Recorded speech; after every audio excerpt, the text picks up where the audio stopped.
Football খেলা ২২ জন মানুষ, একটা চামড়ার তৈরি গোলক আর একটা নির্দিষ্ট আয়তনের সবুজ মাঠ। খুব সাধারণ একটা দৃশ্য, তাই না? কিন্তু এই সাধারণ জিনিসটার জন্যই যখন পুরো পৃথিবী থমকে দাঁড়ায়, যখন হাজার মাইল দূরের কোনো একটা দেশের মানুষ রাস্তায় নেমে কান্না করে কিংবা আনন্দে একে অপরকে জড়িয়ে ধরে, তখন বুঝতে হবে এটা আর শুধুই একটা খেলা নয়, এটা হয়ে গেছে হিউম্যান সাইকোলজির একটা বড় গ্লোবাল ম্যাট্রিক্স। আজকের এই ভিডিওতে আমরা এই ম্যাট্রিক্সের একদম গভীরে যাব। না, আমি এখানে কোনো সস্তা ফটো দিতে আসিনি যে ফুটবল হারাম বা খেলা দেখা গুনাহ। আবার আমি আপনাদের অন্ধ আবেগে ভাসিয়েও দেব না। কোরআনের সবচেয়ে বড় শক্তিশালী ফিলোসফিগুলোর একটি হলো আল মিজান বা ভারসাম্য। কোরআন আমাদের শেখায় যে কোনো কিছুর বিচার করতে হলে আগে তার সাদাকে সাদা বলতে হবে, তারপর তার কালোকে কালো বলতে হবে। কোনো জিনিসের সৌন্দর্যকে অস্বীকার করে আপনি কখনো তার অন্ধকারের বিচার করতে পারবেন না। তাই বিশ্বকাপের রাজনীতির দাবার চাল কিংবা ধর্ম নিয়ে অন্ধ গোড়ামির ডার্ক রিয়েলিটিতে ঢোকার আগে আমাদের দাঁড়াতে হবে একদম মিজানের কাটায়। আমাদের দেখতে হবে ফুটবলের সেই বিশুদ্ধ রূপ, যে রূপের মধ্যে লুকিয়ে আছে কোরআনের দেওয়া এক বিশাল সাইকোলজিক্যাল এবং ফিজিক্যাল সোর্স কোড, আহসানুত তাকওয়িম, মানবদেহের পারফেক্ট বায়োমেকানিক্স। কোরআনে আল্লাহ সূরা ৩-এর ৪ নম্বর আয়াতে বলেছেন, অবশ্যই আমি মানুষকে সৃষ্টি করেছি সর্বোত্তম গঠনে। এই নিখুঁত গঠন বা হিউম্যান বায়োমেকানিক্সের চূড়ান্ত রূপ আপনি কোথায় দেখতে পান? আপনি এটা দেখতে পান একটা ফুটবল মাঠে।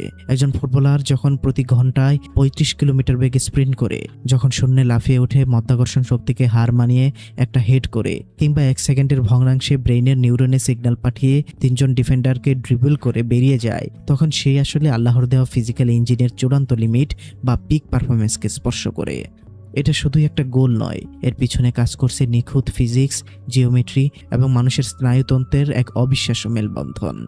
আপনি যখন একজন খেলোয়াড়ের এই পারফরমেন্স দেখে মুগ্ধ হন, তখন আপনার সাবকনশিয়াস ব্রেইন আসলে নিজের অজান্তেই মানবদেহের এই সক্ষমতার, অর্থাৎ আল্লাহর এই আহসানুত তাকওয়িমের মাস্টারপিসেরই প্রশংসা করে। ফুটবল তার বিশুদ্ধতম ফর্মে হলো মানুষের শারীরিক সক্ষমতা আর বুদ্ধিমত্তার এক বিশাল উদযাপন। এবার আসুন কোরআনের আরেকটা ইউনিভার্সাল আইনে। কোরআনে সূরা নাজমের ৩৯ নম্বর আয়াতে আল্লাহ তাআলা বলেছেন, আর এই যে মানুষ যা চেষ্টা করে তাই সে পায়। অর্থাৎ মানুষ তাই পায় যার জন্য সে চেষ্টা বা সাধনা করে। এই আয়াতটা শুধু মুসলমানদের জন্য নয়, এটা আল্লাহর ইউনিভার্সাল রুল বা সুন্নাতুল্লাহ। আপনি হিন্দু, মুসলিম, খ্রিস্টান নাকি নাস্তিক, প্রকৃতি সেটা দেখে না। প্রকৃতি দেখে আপনি কত ফোঁটা ঘাম জড়িয়েছেন। আর এই সুন্নাতুল্লাহর একটা বড় প্র্যাকটিক্যাল ল্যাবরেটরি হলো এই ফুটবল। খেয়াল করে দেখুন, ফুটবলের সেরা নক্ষত্রগুলো কোথা থেকে উঠে এসেছে। তারা জন্মায়নি কোনো রাজপ্রাসাদে। ব্রাজিলের দুর্গন্ধযুক্ত ফাভেলা অর্থাৎ বস্তির গলি থেকে উঠে এসেছে পেলে বা নেইমার। সেনেগালের ধুলোমাখা রাস্তা, যেখানে খাওয়ার মতো একবেলা খাবার ছিল না, সেখান থেকে উঠে এসেছে সাদিও মানে। আর্জেন্টিনার রোজারিওর চরম দারিদ্র্য আর শারীরিক ত্রুটি জয় করে উঠে এসেছেন লিওনেল মেসি। আর ক্রিস্টিয়ানো রোনালদোর কথা তো সবাই জানেন। তাদেরকে এই জায়গায় কেউ দয়া করে বসিয়ে দেয়নি। তাদের ধর্ম কি, তাদের চামড়ার রং কি, তারা কোন দেশে জন্মেছে, ফুটবল মাঠ এসবের কোনো পরোয়াই করে নেই। ফুটবল মাঠ শুধু দেখেছে তাদের অমানসিক পরিশ্রম, তাদের ডেডিকেশন এবং তাদের স্কিল। আল্লাহর আইন এটাই, আপনি জায়নামাজে বসে হাজারবার দোয়া করলেও আপনি বিশ্বকাপ জিততে পারবেন না যদি না আপনি মাঠে ঘাম জড়ান। অথচ একটা নন মুসলিম দল যদি তাদের সর্বোচ্চ সাধনা করে, প্রকৃতির আইন বা আল্লাহর ইনসাফ তাদেরকে জয় করবে, কারণ সৃষ্টিকর্তা পরিশ্রমের সাথে বেইমানি করেন না। ফুটবল আমাদের চোখের সামনে এই চূড়ান্ত ইনসাফের শিক্ষাটাই বারবার তুলে ধরে। এবার আসুন সাইকোলজিক্যাল ডাইমেনশনে। মানুষ জন্মগতভাবেই ট্রাইবাল বা গোত্রভিত্তিক।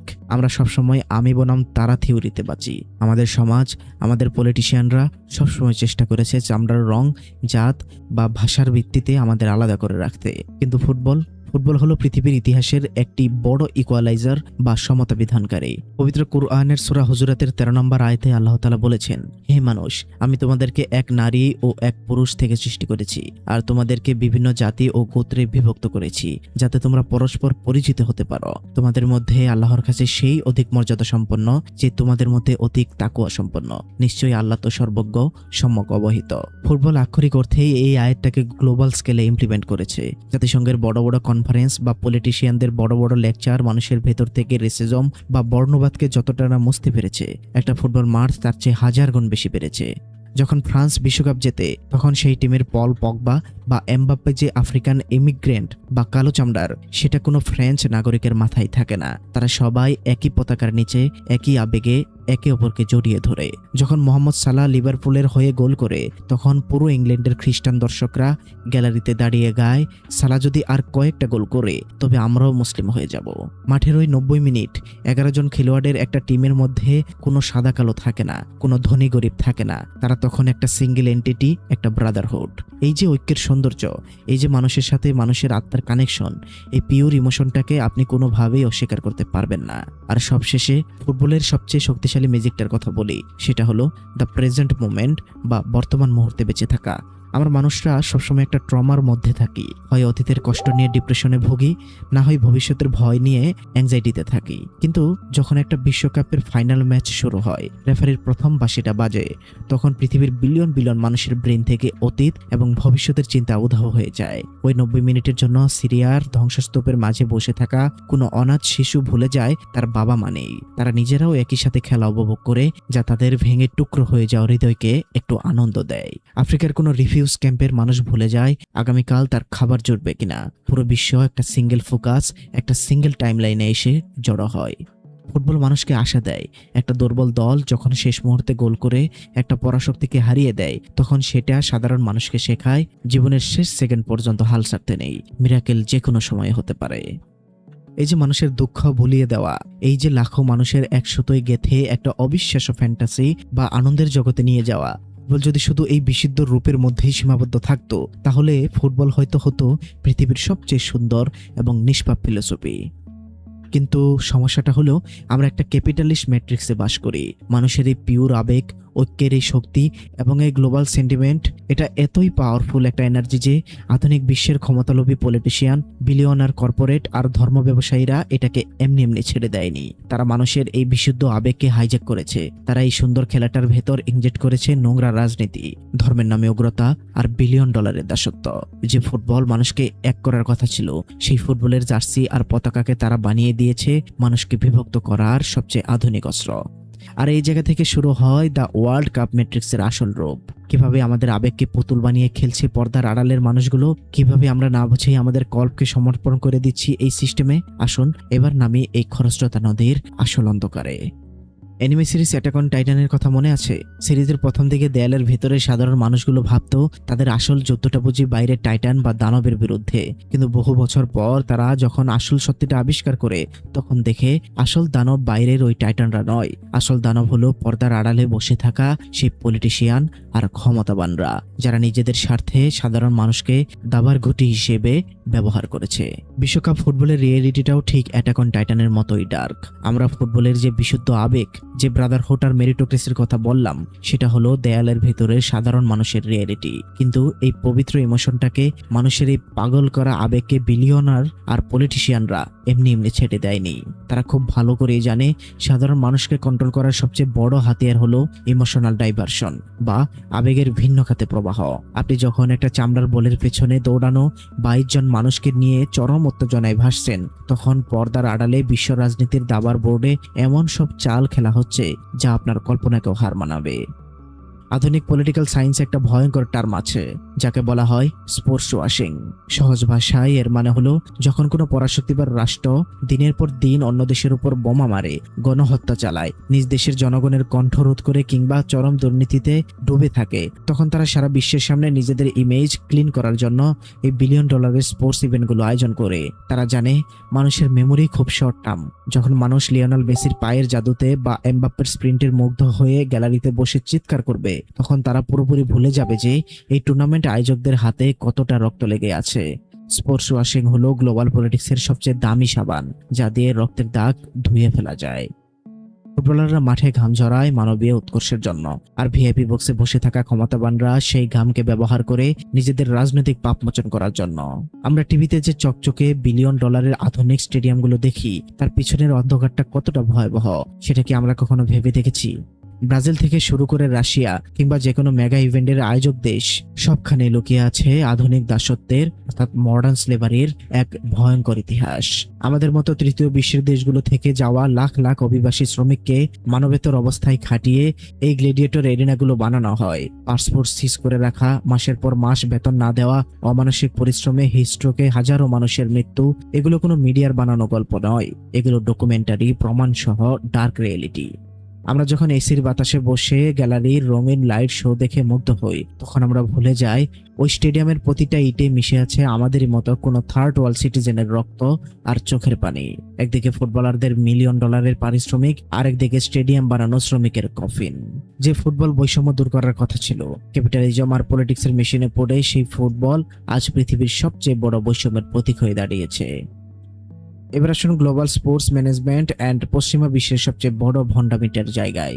বছরের পর বছর ধরে ফিফা এবং পশ্চিমা মিডিয়া আমাদের জ্ঞান দিয়ে এসেছে কি পলিটিক্স আউট অফ স্পোর্টস, খেলায় রাজনীতি মেশাবেন না। কোনো ফুটবলার মাঠে গোল করে সিজদা দিলে, গাজা শহরের পক্ষে কথা বললে বা ফিলিস্তিনের পতাকা ওড়ালে সাথে সাথে তাকে জরিমানা করা হয়, ব্যান করা হয়, লজিক দেওয়া হয়। ফুটবল মাঠ কোনো পলিটিক্যাল স্টেটমেন্ট দেওয়ার জায়গা নয়। অথচ রাশিয়া যখন ইউক্রেনে হামলা করলো, তখন আমরা কি দেখলাম? রাতারাতি পুরো পশ্চিমা স্পোর্টস মিডিয়া, ফিফা, ওয়েফা সবাই ইউক্রেনের পতাকায় ছেয়ে গেল। রাশিয়াকে সব ধরনের স্পোর্টস থেকে ব্যান করে দেওয়া হলো। একটু লজিক দিয়ে ভাবুন তো, যে ইসরায়েল দশকের পর দশক ধরে ফিলিস্তিনে গণহত্যা চালাচ্ছে, তাদেরকে কি কখনো ফিফা ব্যান করেছে? তাদের ক্লাবগুলো তো ঠিকই ইউরোপিয়ান লিগগুলোতে খেলছে। পশ্চিমাদের এই ডাবল স্ট্যান্ডার্ড বা দ্বিমুখী নীতির কাছে ফুটবল আজ আক্ষরিক অর্থেই একটা জিম্মি। তারা যখন চাইবে তখন তারা ফুটবলের রাজনীতি ঢোকাবে, নিজেদের পলিটিক্যাল আইডিওলজির প্রপাগান্ডা চালাবে। আর যখন কেউ তাদের অন্যায়ের প্রতিবাদ করতে চাইবে, তখনই তারা রুল বুক খুলে বলবে খেলায় রাজনীতি মেশানো নিষেধ। ভাই ও বোনেরা, এটা শুধু ভণ্ডামি নয়, এটা হলো গ্লোবাল মাইন্ড কন্ট্রোল। পলিটিশিয়ানরা তাদের কাজ খুব নিখুঁতভাবে করে যাচ্ছে। তারা ফুটবলের মতো একটা সুন্দর জিনিসকে স্পোর্টস ওয়াশিং, দাসত্ব আর ডাবল স্ট্যান্ডার্ডের মেশিনে পরিণত করেছে। কিন্তু এই ম্যাট্রিক্সের সবচেয়ে ভয়ঙ্কর দিকটা এটা নয় যে ক্ষমতাবানরা আমাদের সাথে খেলছে। সবচেয়ে ভয়ঙ্কর দিকটা হলো আমরা সাধারণ মানুষরা কিভাবে নিজেদের ধ্বংস করার জন্য এই ম্যাট্রিক্সের হাতিয়ারে পরিণত হচ্ছি। কিভাবে ধর্মকে, যা মানুষের মুক্তির জন্য এসেছিল, সেই ধর্মকে আজ অস্ত্র হিসেবে ব্যবহার করা হচ্ছে একটা স্রেফ ফুটবল ম্যাচের হার জিতকে কেন্দ্র করে। একদল কট্টরপন্থী কিভাবে কোরআনের ভুল ব্যাখ্যা দিয়ে ঘৃণা ছড়াচ্ছে, আর অন্যদিকে সেকুলার নামধারী চরমপন্থীরা কিভাবে এই খেলাকে ব্যবহার করে মুসলিমদের বিরুদ্ধে বিষাদাগার তৈরি করছে। আসল বিভেদটা তৈরি করা হচ্ছে মানুষের সাইকোলজিতে। আসুন এবার নামি এই ডকুমেন্টারি সবচেয়ে সেন্সিটিভ, সবচেয়ে ডার্ক এবং সবচেয়ে বিতর্কমূলক ডাইমেনশনে। ভাই ও বোনেরা, আমরা দেখলাম কিভাবে ক্ষমতাশালী পলিটিশিয়ান আর কর্পোরেটরা সাধারণ মানুষের আবেগকে স্পোর্টস ওয়াশিং এর টুল হিসেবে ব্যবহার করছে। কিন্তু সত্যি বলতে কি, সেটা সবচেয়ে ভয়াবহ রিয়েলিটি নয়। পলিটিশিয়ানদের কাজই হলো নোংরা রাজনীতি করা, তারা সেটা করবেই। সবচেয়ে ট্রেজিক এবং ভয়াবহ রিয়েলিটি হলো আমরা এই সাধারণ মানুষগুলো কিভাবে একে অপরকে ধ্বংস করার জন্য নিজেদের হাতে অস্ত্র তুলে নিয়েছি। যে ধর্ম বা দিন পৃথিবীতে এসেছিল মানুষের মাঝে ইনসাফ আর লজিক প্রতিষ্ঠা করার জন্য, সেই ধর্মকে আমরা আজ একটা 90 মিনিটের ফুটবল ম্যাচের হার জিতকে কেন্দ্র করে একে অপরকে খুন করার, গালাগালি করার আর ঘৃণা ছড়ানোর হাতিয়ার বানিয়ে ফেলেছি। কিভাবে? আসুন এবার চরমপন্থার মুখোশগুলো আমরা লজিকের ছুরি দিয়ে একটা একটা করে ছিঁড়ে ফেলি। প্রথমে আসুন আমাদের সমাজের সেই স্পেশাল প্রজাতির মানুষদের কাছে, যারা নিজেদেরকে ধর্মের সবচেয়ে বড় ঠিকাদার মনে করে। এদের কাজই হলো সমাজে প্যানিক তৈরি করা, অস্থিতিশীলতা ছড়ানো আর সস্তা কনস্পিরেসি থিওরি বা ষড়যন্ত্র তত্ত্ব বেঁচে খাওয়া। বিশ্বকাপ ফুটবল এলেই এদের ফতোয়া ফ্যাক্টরি ওভারটাইম ডিউটি শুরু করে। আজকে এদের সাইকোলজিটা একদম রুট লেভেল থেকে ব্যবচ্ছেদ করে আসুন। এরা কোরআনের ফিলোসফি বোঝে না, কোরআনের মিজান বা ভারসাম্য এদের মাথার কয়েক যোজন উপর দিয়ে যায়। এদের পুরো ধর্মটা টিকে আছে সস্তা ভিউ, সস্তা ভিউ, লাইক আর ইউটিউবের অ্যাডসেন্স বাণিজ্যের উপর। কোন সাধারণ খেলোয়াড় হয়তো মাঠে গোল করে আনন্দে 2 হাত উপরে তুলছে বা 70 থেকে আঙ্গুল দিয়ে কোনো ইশারা করছে, ব্যাস এর সাথে সাথে একটা 30 মিনিটের মন গড়া ভিডিও বানিয়ে ফেলবে। দেখুন অমুক খেলোয়াড় ইলুমিনাতি এজেন্ট, সে ফ্রি মেসনদের গোপন ইশারা দিচ্ছে। আর্জেন্টিনা বা ব্রাজিলের জার্সিতে হয়তো কোনো জিওমেট্রিক ডিজাইন আছে, এরা সেটাকে জুম করে লাল গোল্লা দিয়ে মার্ক করে বিশাল ব্যাকগ্রাউন্ড মিউজিক দিয়ে বলবে সাবধান, এটাই দাজ্জালের চোখ। যারা এই দল সাপোর্ট করে তাদের ঈমান নষ্ট হয়ে যাবে। একটু থামুন, একটু লজিক খাটান। এরা এতটাই মূর্খ যে এরা ভুলে যায় কোরআনে আল্লাহ সূরা আল ইসরার 36 নম্বর আয়াতে স্পষ্ট একটা কমান্ড দিয়েছেন। আল্লাহ বলতেছেন, আর যে বিষয় তোমার জানা নাই তার অনুসরণ করো না, নিশ্চয় কান, চোখ ও অন্তর্করণ এদের প্রতিটির ব্যাপারে সে জিজ্ঞাসিত হবে। কিন্তু এরা কি কিছু যাচাই করে? না, এরা ইন্টারনেট থেকে কিছু পশ্চিমা সস্তা ডার্ক ওয়েবের থিওরি কপি করে সেটাতে আরবি শব্দ আর ধর্মের লেবেল লাগিয়ে সাধারণ ইমোশনাল মুসলিমদের ব্রেন ওয়াশ করে।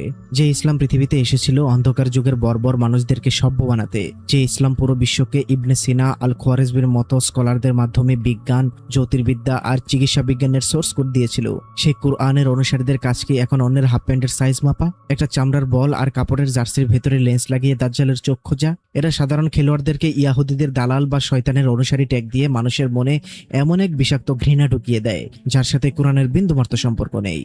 এদের স্পর্ধা এতটাই বেড়ে গেছে যে এরা আল্লাহ ও নবী সাল্লাল্লাহু আলাইহি সাল্লামের নাম ব্যবহার করে অন্য দলকে সাপোর্ট করার কারণে নিজেদের আপন ভাইকে, নিজের দেশের মানুষকে কাফের বা মুনাফিক বলে ফতোয়া দিয়ে দেয়। অমুক দলকে সাপোর্ট করলে ঈমান চলে যাবে, অমুক দেশের পতাকা ওড়ালে তুমি জাহান্নামী। এই সার্টিফিকেট দেওয়ার অধিকার এদের কে দিয়েছে?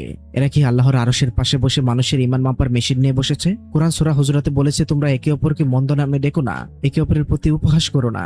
আর এরা কোরআনের নাম নিয়েই কোরআনের আয়াতকে পদদলিত করছে। আর এদের সবচেয়ে বড় ভণ্ডামি বা ডাবল স্ট্যান্ডার্ডের কথাই জানেন?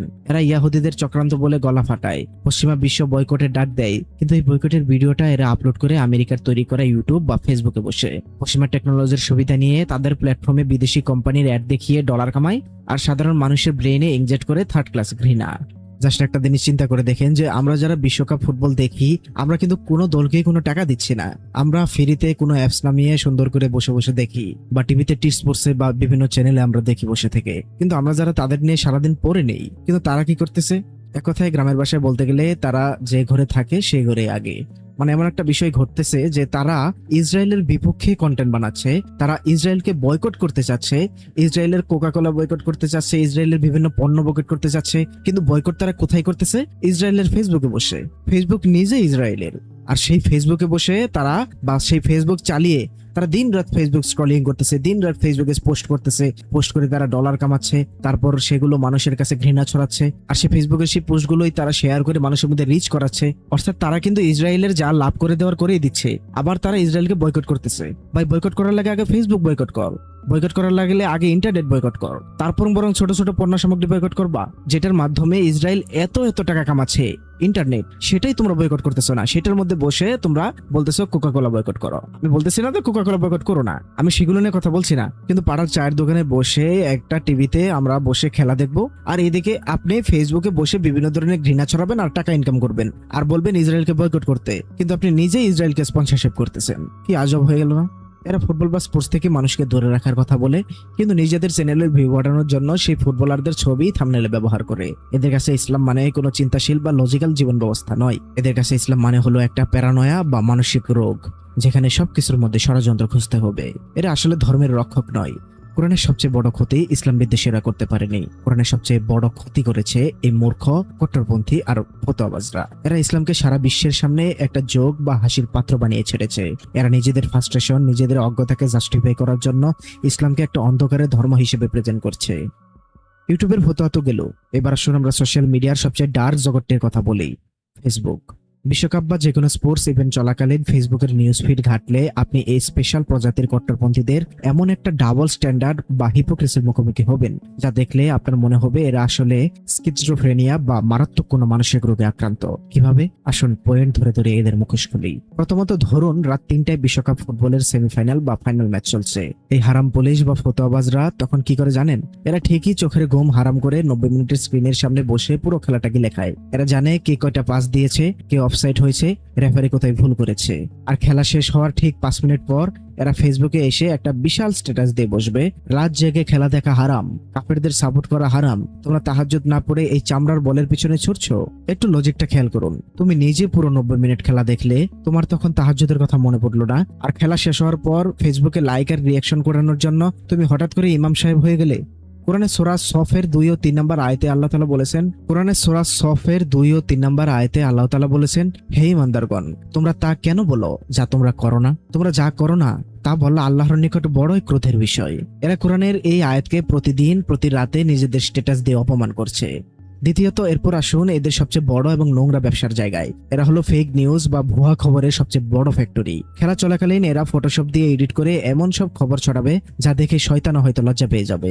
এরা ছাড়বে মেসি ইসলাম গ্রহণ করেছে, রোনালদো ফিলিস্তিনের জন্য $2 মিলিয়ন দান করেছেন, নেইমার রোজার মাসে পানি খাচ্ছে না। যে খেলোয়াড়রা হয়তো জীবনে ইসলাম সম্পর্কে স্টাডিই করেনি, তাদেরকে এরা ফটোশপে দাড়ি পরিয়ে মাথায় টুপি পরিয়ে ভিউ কামাচ্ছে। কোরআনের সবচেয়ে বড় বেসিক রুল হলো হক বা সত্যকে ধারণ করা, আর এরা এরা ধর্মের নামে নির্লজ্জভাবে মিথ্যাচার ছড়াচ্ছে। কেন? কারণ এরা জানে আমাদের দেশের সাধারণ ইমোশনাল মুসলিমরা এগুলো দেখলেই কোনো যাচাই বাছাই ছাড়া সুবহানাল্লাহ, মাশাআল্লাহ আর আমিন লিখতে শুরু করবে। আর এই আমিন আর শেয়ারের পেছনে লুকিয়ে আছে একটা বিশাল ডার্ক বিজনেস। এরা ধর্মের সেন্টিমেন্ট কাজে লাগিয়ে পেজের রিচ বাড়ায় আর ফলোয়ার বাড়ায়, আর কিছুদিন পর সেই পেজগুলো চড়া দামে বিক্রি করে দেয়। এরা ইসলামকে, কোরআনকে একটা প্রোডাক্ট বা পণ্য বানিয়ে ফেসবুকে বিক্রি করছে, আর সাধারণ মানুষ এদের ফাঁদে পা দিচ্ছে। তৃতীয়ত, এদের পেজগুলোর কমেন্ট সেকশনে কখনো ঢুকেছেন?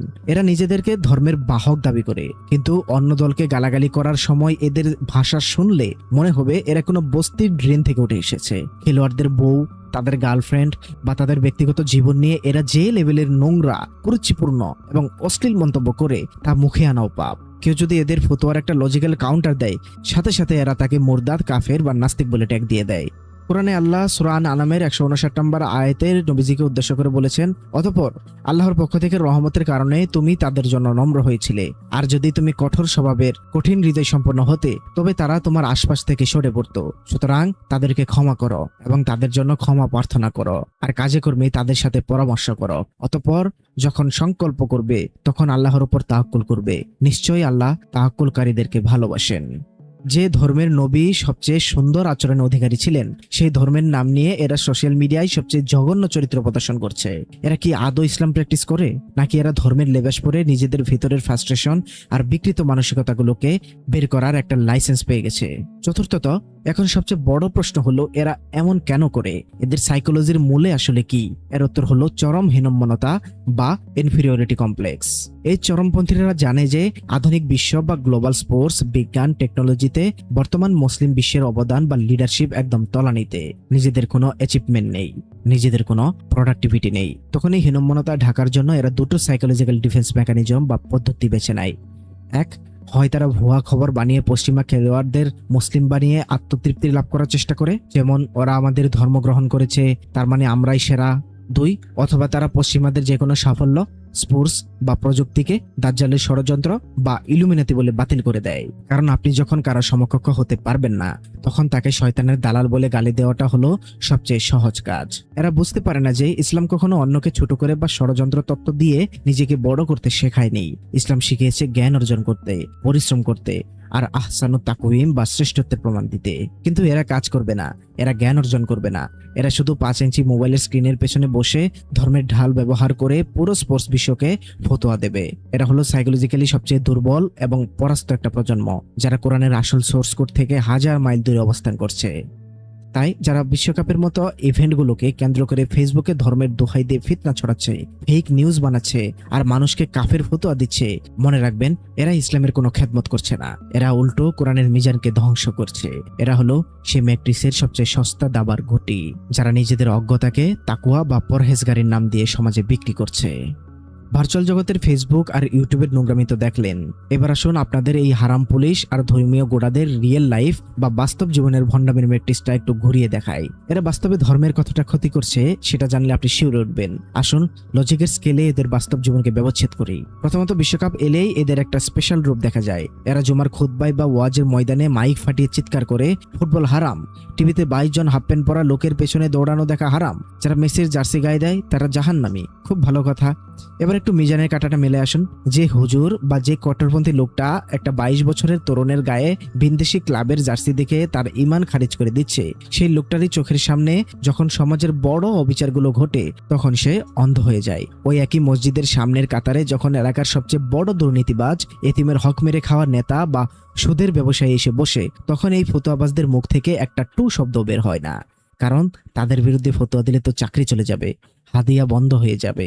তাই এরা এদের সমস্ত তাকওয়া, সমস্ত রাগ আর বীরত্ব এসে ঢালে একটা নিরীহ ছেলের বিনোদনের উপর। আসল অন্যায় আর অবিচারের বিরুদ্ধে কথা বলার সৎ সাহস এদের নেই। তাই এরা সমাজের দৃষ্টি ঘোরাতে ওই চামড়ার বল আর হাফ প্যান্টের সাইজ নিয়ে ধর্মের বিশালত্বকে হাস্যকর বানিয়ে ফেলে। দ্বিতীয়ত, এদের সাইকোলজিক্যাল প্রবলেমটা কোথায় জানেন? এরা ধর্মকে মানুষের হেদায়েত বা শান্তির জন্য ব্যবহার করে না, এরা ধর্মকে ব্যবহার করে নিজেদের সুপিরিয়রিটি বা শ্রেষ্ঠত্বের প্রমাণের হাতিয়ার হিসেবে। এরা মনে করে জান্নাতের চাবি বোধ হয় এদের পকেটে রাখা আছে। একটা সাধারণ মানুষ সারাদিনের হাড় ভাঙা খাটুনির পর একটা মানসিক শান্তির জন্য বা বিনোদনের জন্য যখন 90 মিনিটের একটা খেলা দেখতে বসে, এরা তখন তার দিকে এমন ভাবে তাকায় যেন সে দুনিয়ার সবচেয়ে বড় অপরাধ করে ফেলেছে।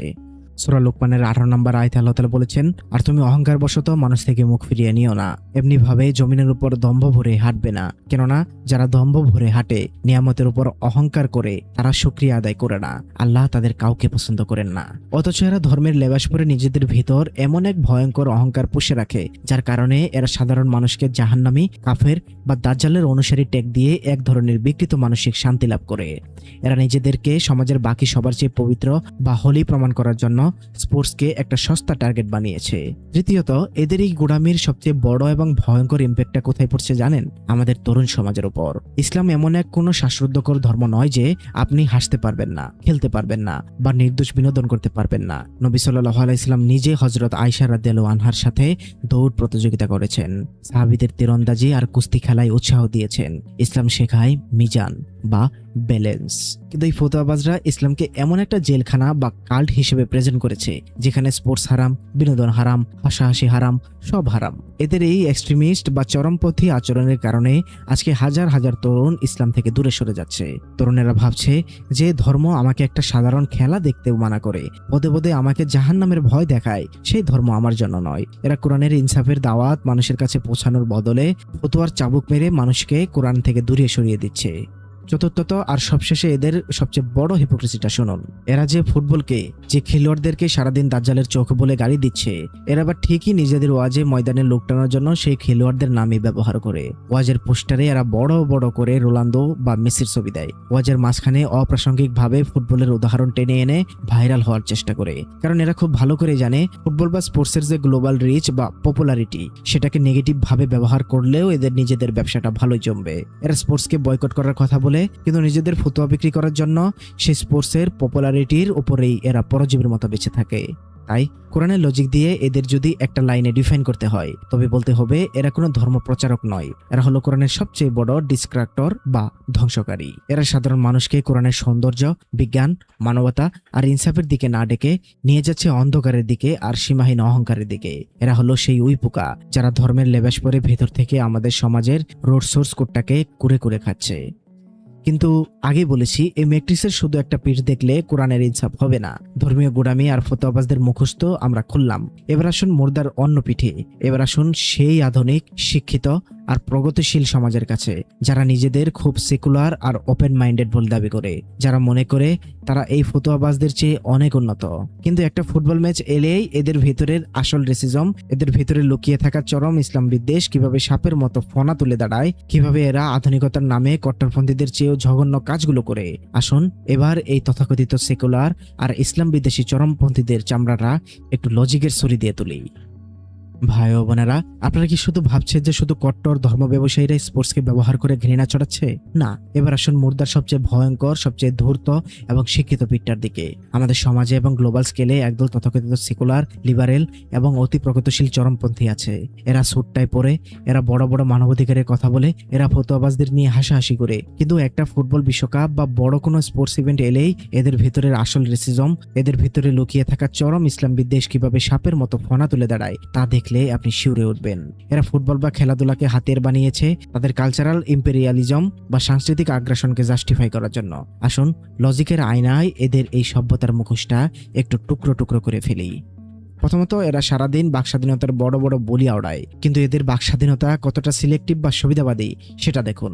যখন কোনো ইউরোপিয়ান খেলোয়াড় মাঠে তাদের পলিটিক্যাল রাইটস বা সমকামিতা নিয়ে কথা বলে, বাহুতে রেইনবো আর্মবেড পরে, তখন এই আধুনিক সেকুলাররা এবং পশ্চিমা মিডিয়া তালে বাজিয়ে বলে, wow, what a freedom of speech, sports should B A platform for human rights. কিন্তু ঠিক একই মাঠে যখন মেসুত ওজিল উইঘুর মুসলিমদের পক্ষে কথা বলেন, যখন পল পগবা ফিলিস্তিনের পতাকা ওড়ান বা করিম বেনজামো গাজার পক্ষে একটা সিম্পল টুইট করেন, তখন এই আধুনিক সেকুলারদের গায়ে আগুন ধরে যায়। তখন এদের বাকস্বাধীনতার বলি কোথায় যায়? তখন এরা চিৎকার করে ওঠে, খেলায় ধর্ম আনবেন না, এদের ব্যান করো, এরা স্পোর্টসের পরিবেশ নষ্ট করছে। অর্থাৎ তোমাদের পশ্চিমা এজেন্ডা প্রমাণ করলে সেটা মানবাধিকার, আর মুসলিমরা তাদের অধিকার বা গণহত্যার বিরুদ্ধে কথা বললে সেটা ধর্মীয় উগ্রতা। কোরআনের ভাষায় এটা হলো মুনাফিকের একদম সর্বোচ্চ স্তর। দ্বিতীয়ত, এদের ভণ্ডামের সবচেয়ে বড় মাস্টার ক্লাসটা আমরা দেখেছি 2022 সালের কাতার বিশ্বকাপে। কাতার যখন তাদের নিজের দেশে নিজেদের কালচার অনুযায়ী স্টেডিয়ামে অ্যালকোহল বা মদ্য নিষেধ করলো, তখন পুরো পশ্চিমা মিডিয়া এই সেকুলার চরমপন্থীরা এমনভাবে চিৎকার শুরু করলো যেন তাদের মৌলিক অধিকার হরণ করা হয়েছে। তারা বলতে শুরু করলো, কাতার নাকি রক্ষণশীল, কাতার স্পোর্টসের স্পিরিট নষ্ট করেছে।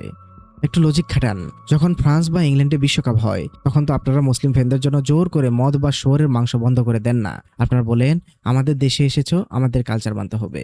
তাহলে মুসলিম দেশে যখন খেলা হচ্ছে তখন তাদের কালচার মানতে আপনাদের এত গাত্রদাহ কেন? কারণ এদের সাইকোলজিটা হলো কালচারাল সুপ্রিমেসি বা সাংস্কৃতিক দাম্ভিকতার। এরা মনে করে পশ্চিমা কালচার মানে গ্লোবাল কালচার, আর বাকি সব কালচার হলো ব্যাকডেটেড। এরা স্পোর্টসকে ব্যবহার করে এদের নিজেদের নোংরামিগুলো জোর করে মুসলিম বিশ্বের উপর চাপিয়ে দিতে চেয়েছিল। আর কাতার যখন সেটা হতে দেয়নি তখন এরা স্পোর্টস ওয়াশিং এর ধোয়া তুলে বয়কটের ডাক দিয়েছিল। অথচ একই ফিফা যখন রাশিয়ায় বা আমেরিকায় টুর্নামেন্ট করে তখন এদের মানবাধিকারের সেন্সরগুলো ম্যাজিকের মতো ঘুমিয়ে যায়। তৃতীয়ত, এবার আসুন এদের ফেমিনিজমের সবচেয়ে বড় ভণ্ডামিতে। স্পোর্টসে মেয়েদের অধিকার নিয়ে এদের গলাবাজির শেষ নেই। খেলাধুলা সবার জন্য, এটা তো এদের স্লোগান, তাই না? কিন্তু ফ্রান্সে কি হলো? ফ্রেঞ্চ সরকার এবং ফুটবল ফেডারেশন আইন করলো কোনো মুসলিম মেয়ে হিজাব পরে স্পোর্টসে অংশ নিতে পারবে না। তাদের অলিম্পিকে বা ডোমেস্টিক লিগে হিজাব পুরোপুরি ব্যান। লজিক কি? লজিক হলো হিজাব নাকি ধর্মনিরপেক্ষতার পরিপন্থী। একটু ব্রেনটা খাটান। একটা মেয়ে নিজের যোগ্যতায় নিজের স্কিলে মাঠে ঘাম ঝরাচ্ছে, কিন্তু সে তার মাথায় এক টুকরো কাপড় পরবে কি পরবে না সেটা ঠিক করে দিচ্ছে কিছু স্যুট পরা পুরুষ পলিটিশিয়ান। আপনারা যখন মেয়েদের খোলামেলা পোশাক পরার অধিকারকে ফ্রিডম বলেন তখন একটা মুসলিম মেয়ের শরীর ঢেকে রাখার অধিকার কেন ফ্রিডম হবে না? এরা আসলে নারী স্বাধীনতা চায় না, এরা চায় মুসলিম আইডেন্টিটিকে ধ্বংস করতে। এরা স্পোর্টসকে ব্যবহার করে মুসলিম মেয়েদের মাঠ থেকে, সমাজ থেকে মূলধারার বাইরে ঠেলে দিচ্ছে। আর আমাদের দেশের সেকুলাররা এই পশ্চিমা ভণ্ডামির দিকে তাকিয়ে অন্ধের মতো তালি বাজায়। চতুর্থত, মিডিয়া ম্যানিপুলেশনটা কিভাবে কাজ করে সেটা একটু খেয়াল করুন। ইংলিশ বা রাশিয়ান ফুটবল ফ্যানরা, যাদেরকে আল্ট্রাস বা হুলিগান বলা হয়, তারা যখন মাতাল হয়ে পুরো শহর ভাঙচুর করে গ্যালারিতে আগুন দেয়, বিপক্ষ দলের কৃষ্ণাঙ্গ খেলোয়াড়দের যেমন ভিনিসিয়াস জুনিয়র বা বালোতেল্লির দিকে কলা ছুড়ে মারে বা বানর বলে বর্ণবাদী গালি দেয়, তখন পশ্চিমা মিডিয়া বা এই সেকুলাররা কি বলে জানেন? তারা বলে এরা হলো কিছু অতি আবেগী ফ্যান, এটা জাস্ট স্পোর্টস হুলিগানিজম, একটা ব্যাড আপেল। কিন্তু কোনো একজন মুসলিম ফ্যান বা খেলোয়াড় যদি মাঠে সামান্য কোনো অ্যাগ্রেসিভ আচরণ করে তখন সাথে সাথে সেটাকে তার ধর্মের সাথে জুড়ে দেওয়া হয়। তখন সেটা আর হুলিগানিজম থাকে না, তখন সেটা হয়ে যায় ইসলামিক টেরোরিজম বা ব্যাকওয়ার্ড কালচার। সাদা চামড়ার মানুষ করলে সেটা প্যাশন, আর মুসলিমরা করলে সেটা সন্ত্রাসবাদ। এই লেভেলের রেসিস্ট বা বর্ণবাদী চিন্তাধারা এদের রন্ধে রন্ধে মিশে গেছে।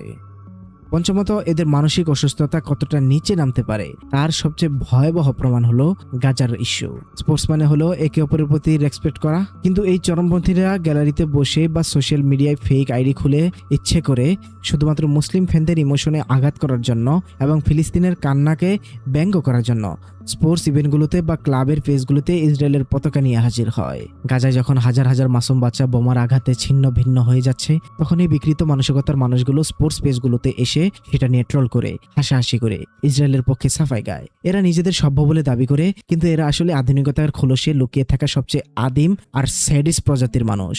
অন্যের রক্ত এবং কান্না দেখে আনন্দ পাওয়াটা এদের আধুনিকতার একটা অংশ। এদের কাছে মানুষের রক্তের চেয়ে নিজেদের পলিটিক্যাল এজেন্ডা অনেক বেশি দামি। ষষ্ঠত, গ্লোবাল সেকুলারদের কথা তো বললাম, এবার আসুন আমাদের দেশীয় কিছু ব্রাউন সিপাহী তথাকথিত মডার্ন চামচা বা ভুয়া নাস্তিকদের কাছে। এদের ডাবল স্ট্যান্ডার্ড দেখলে আপনি হাসতে হাসতে অবাক হয়ে যাবেন। বিশ্বকাপে মরক্কো বা কোনো মুসলিম দেশ যখন একের পর এক শক্তিশালী পশ্চিমা দলকে হারিয়ে দেয় এবং খেলোয়াড়রা মাঠে সিজদা করে, তখন এই দেশীয় সেকুলারদের গায়ে জ্বর চলে আসে। তারা সোশ্যাল মিডিয়ায় এসে জ্ঞান দেয়, ভাই এটা জাস্ট একটা খেলা, এখানে ধর্ম আনছেন কেন? আল্লাহ কি শুধু মুসলমানদের জেতায়? খুব ভালো কথা, কিন্তু ঠিক পরের ম্যাচেই যখন ওই মুসলিম দলটা হেরে যায় তখন এই একই সেকুলাররা, এই একই চামচারা এসে পোস্ট করে, কিরে তোদের আল্লাহ কোথায় দিয়েছিল, সিজদা দিয়ে তো আর গোল সেভ করা হলো না। একটু লজিকটা মেলাবেন দয়া করে। মুসলিমরা জিতলে আপনি বলছেন খেলায় ধর্ম টানবেন না, আর মুসলিমরা হারলে আপনি নিজেই এসে তাদের ধর্মকে, তাদের স্রষ্টাকে গালি দিচ্ছেন। আর এই প্যারাডক্সের কারণ কি জানেন? কারণ এরা জন্মসূত্রে এই দেশের হলেও এরা সাইকোলজিক্যালি পশ্চিমাদের সবচেয়ে বড় সস্তা দাস।